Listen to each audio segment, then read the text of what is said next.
మా మీదకైతే వేసిందైతే ఒకటికైతే వేసిందన్నమాట. ఒకరికి ఇచ్చేసారు పర్మిషన్. వీళ్ళు ఇద్దరు కనీసం ఇద్దరు ఉండాలా? ఇద్దరు లేదు. హోంగార్డ్ ఎటు పోయాడు?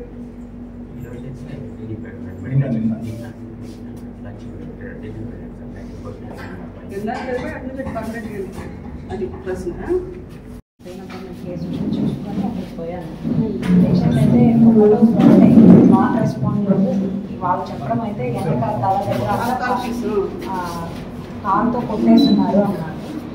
సో నేను ఏమైనా హెడ్ ఇంజరీనా లేకపోతే ఆల్కహాలిక్ అండర్ ఇంటాక్సికేషన్గా ఉన్నారా అన్నట్టు నేను తాగారా అండి అని వాళ్ళ అటెండర్ని అడిగితే కొంచెం పిచ్చిగా మాట్లాడాడు మేడం. అతనైతే తాగున్నట్లు అనిపించాడు. సో వెంటనే నేను మా ఎంఎన్ఓకి పీసీ పిలవండి, బయట ఉన్న పీసీని అంటే మేడం పీసీ బయట ఇంకా ఒక 10 మెంబర్స్ వస్తూ ఉన్నారు, వాళ్ళని కంట్రోల్ చేస్తూ ఉన్నారు అంటే నేను వెంటనే కొంచెం ఇష్యూ అయినట్టుందని 100కి ఫోన్ చేశాను. కలవలేదు. 3 టైమ్స్ వరుసగా చేశాను, కలవలేదు. మళ్ళీ వాళ్ళు దేనివల్ల ఉంటుందో తెలియదు కదమ్మా, ఇంటాక్సికేషన్ అయితే కొంచెం ఫ్లూయిడ్ పెడితే సెట్ అవుతారు, ఒకసారి పెట్టండి అని సిస్టర్కి చెప్పి మేము లోపలికి వెళ్తా ఉన్నాను. లోపలికి వెళ్తా ఉంటే మా ఒకసారి పైన పడిపోయారు. ఒకసారి మేము లాక్ నేను అప్పటికి కాల్ చేస్తున్నాం, లోపలికి వెళ్ళి లాక్ వేయండి అంటే అతను వచ్చేసి లోపలికి వచ్చేసి అతను లాక్ వేయడానికి ట్రై చేశాడు. వీళ్ళందరూ వచ్చి పడిపోయి మమ్మల్ని అందరినీ తోసేసి మా మీద పడిపోయి ఏది చేతికి వస్తే అది వేసేసారు మేడం. మీన్వైల్ నన్ను వీళ్ళు ప్రొటెక్ట్ చేయడానికి నన్ను వెనక్కి వేసేసారు. సో నాకు అంత మైనర్ కన్ఫ్యూజన్స్ ఉంటాయి, వీళ్ళకి బాగా ఎక్కువ ఇంజరీస్ అయ్యాయి.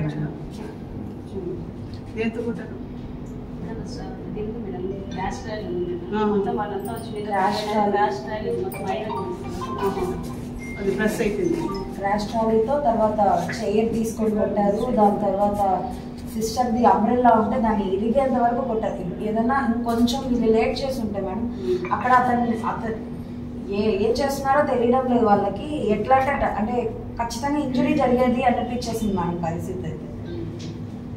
సుమారు ఎంతమంది ఉంటారు మేడం? ఒక 5 to 6 మెంబర్స్ ఉంటారు మేడం. అంటే దట్ ప్యానిక్. సో యాక్చువల్గా అంత ఎంతమంది అని కౌంట్ అయితే చేయలేదు. ఒక 5 to 6 మెంబర్స్ వచ్చున్నాను లోపలికి. జస్ట్ ఒకసారి ప్రిలిమినరీ అట్లా చూసాను అంతే. Not we didn't even know the patient name and attender name also. They only told me that కాళ్ళతో చేతులతో వెనక మెడ మీద బాగా గట్టిగా కొట్టారు, పేషెంట్ కాంటోస్లో ఉన్నారు. దే డిడ్ంట్ వాళ్ళు నాకు చెప్పని కూడా చెప్పలేదు. తాగారా అంటే తాగారని అడుగుతావే అన్నాడు అనమాట. సో సమ్ మా లాంగ్వేజ్ వాడుతున్నాడు అని నేను ప్రికాషనరీగా నేను ఫోన్ చేసుకుంటా ఉన్నాను. Even in the room also I'm trying to call madam. నాకు వీళ్ళు మా వస్తున్నారు అన్నట్టు కూడా లేదు. లాక్ వేయండి, నేను మా ఫోన్ చేస్తున్నాను, నేను ఫోన్ చేస్తున్నాను. నేను So only 2 persons are security. They have come big number, 15 persons, but entered only some 8 members like that inside, and they have attacked. She is last fracture. We have registered the nuts case. CST 2 FIRs. One is about doctors, another one is from village. 2 FIRs.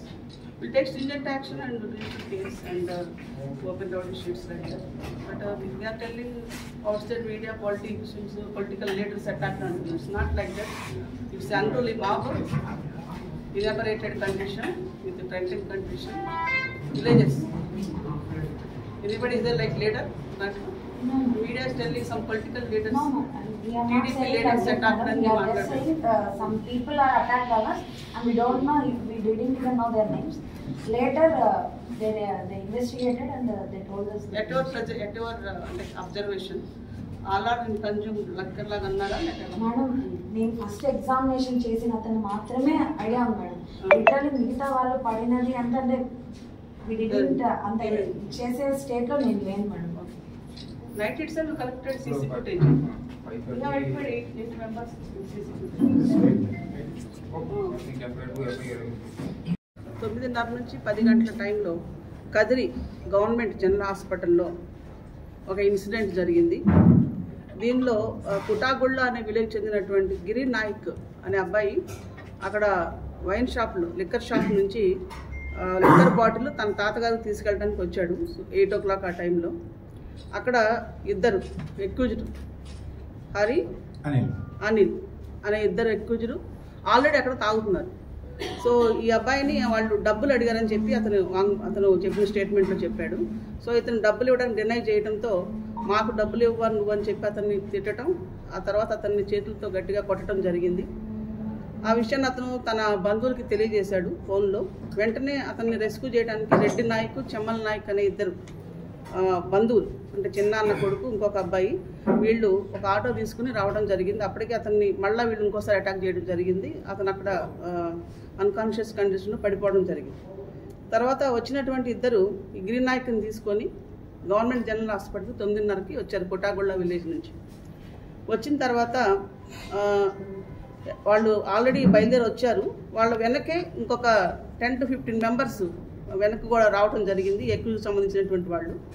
ఎప్పుడైతే వీళ్ళు లోపలికి వచ్చేసి emergency రూమ్లో doctor Rishitha gynaecologist ఉన్నారు, అట్లాగే staff nurse Balamunamma and Shaik Dadapeer GDA అని అంటారు, ఆయన కూడా ఉన్నారు.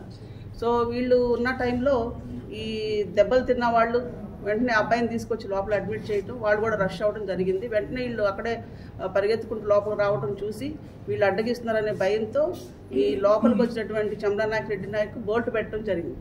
సో ఆ టైంలో వాళ్ళ బోల్ట్ను కూడా తోసేసుకొని ఆ రూమ్లోకి ఎంటర్ అయ్యి ఆ టైంలో అక్కడ ఉన్న ఏది ఉంటే అది దాన్ని పడేయటం, ఒక విచ్చలవిడితనంతో ప్రవర్తించడం జరిగింది. దాంతో ట్రాలీలు, మెడిసిన్స్ పెట్టుకునే ట్రాలీలు ఇవన్నీ తోయడంతో ఐరన్ ట్రాలీలు తోసేసరికి స్టాఫ్ నర్స్ బాలమునమ్మకు చేయికి ఫ్రాక్చర్ అయింది.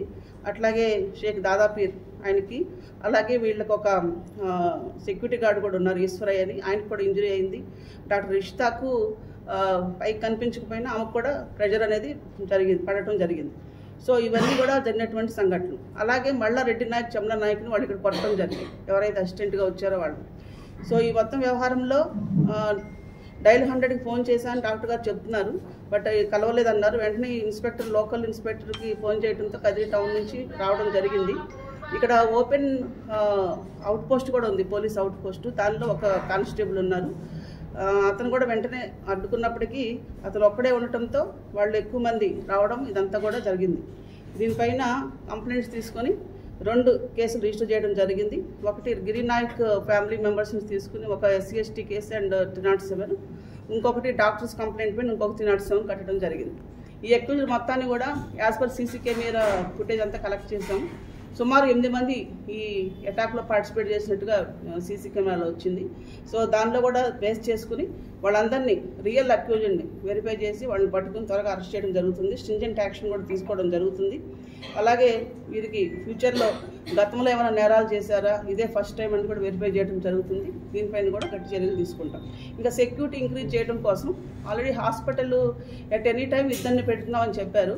సో బట్ రాత్రి మాత్రం ఒక్కళ్ళే ఉన్నారు. అలాగే పోలీస్ తరఫు నుంచి కూడా యాక్చువల్ 3 ఉండాలి కానీ ఒక్కళ్ళే ఉన్నారు. సో ఇవన్నీ వెరిఫై చేసుకుని ఎట్ ఎనీ టైం 4 మెంబర్స్ తగ్గకుండా ఇక్కడ స్టాఫ్ని పెట్టే పోలీస్ సైడ్ నుంచి చూస్తాము. అలాగే డాక్టర్స్ తరఫున కూడా రిక్వెస్ట్ చేస్తున్నాం, వాళ్ళు కూడా 2 మెంబర్ ఉంటే మినిమం ఒక 6 మెంబర్స్ ఉండటం అనేది హాస్పిటల్కి అవసరం లాగా అనిపిస్తుంది. సో దీన్ని కూడా మేము ఫ్యూచర్లో ఎన్ష్యూర్ చేయడానికి గట్టిగా కృషి చేస్తాం. తర్వాత పబ్లిక్ కూడా ఇలాంటి ఇన్సిడెంట్ జరిగినప్పుడు వెంటనే డైల్ 100కి ఆ ఇన్సిడెంట్ దగ్గర నుంచి ఊరు నుంచి కనుక ఫోన్ వచ్చినట్లయితే వాళ్ళు ఇక్కడికి వచ్చేసరికి ఇంకా మనం రష్ అవడానికి అవకాశం ఉండేది. అది కొంచెం సమాచారం రాలేదు. ఇంకా ఫ్యూచర్లో ఎలాంటి సంఘటనలు జరగకుండా డిస్ట్రిక్ట్ మొత్తం జిల్లాలో అన్ని హాస్పిటల్ కూడా ఇదే ఇన్స్ట్రక్షన్స్ ఇచ్చి అన్ని చోట్ల కూడా అవుట్ పోస్ట్ స్ట్రెంథన్ చేయడం జరుగుతుంది. దీనిలో మార్నింగ్ నుంచి కొంచెం మీడియాలో పొలిటికల్ లీడర్ టీడీపీ వాళ్ళు కొట్టారు అది అని చెప్పి మాట్లాడుతున్నారు. సో ఇప్పుడు నేను డైరెక్ట్గా విక్టిమ్స్తో వాళ్ళ ఫ్యామిలీస్తో మాట్లాడడం జరిగింది.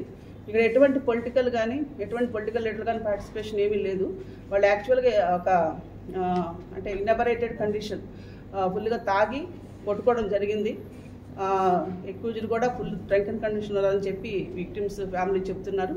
సో వీళ్ళపైన కూడా గట్టి చర్యలు తీసుకోవడం జరుగుతుంది. సో అనవసరంగా దీన్ని టెన్షన్ క్రియేట్ చేసే వార్తలు తీసుకురావద్దని, వాస్తవాలను వెలుగులోకి తీసుకురావాలని చెప్పి మీడియా ప్రతినిధులు కూడా తెలియజేస్తారు.